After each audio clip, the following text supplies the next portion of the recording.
Pasintabi po sa susunod naming ibabalita, natagpo ang putol-putol at nakasako ang katawan ng isang pulis sa bakuran ng isang bahay sa Baguio City.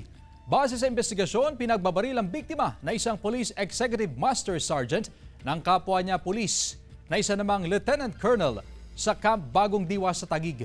Kasunod niyan ay pinagpuputol ang kanyang katawan at saka inilagay sa sako. Crime of passion ang nakikitang motibo ng Southern Police District batay sa extrajudicial confession ng suspect. May relasyon daw kasi umano ang asawa ng suspect sa biktima na kanya ring karanggo. Nakita pa raw silang magkasama sa isang motel noong November 28 bago pumunta sa inuupahang unit ng babae sa Camp Bagong Diwa. Ay naman sa pahayag ng pamilya ng biktima, hindi totoo ang pahayag ng mga suspect at naniniwala silang pinagplanuhan ng krimen. Hindi lang din daw ang mag-asawa ang gumawa sa krimen kundi may 10 hanggang 20 pa silang kasabwat. Naharap ang mag-asawang pulis sa reklamong conspiracy at murder.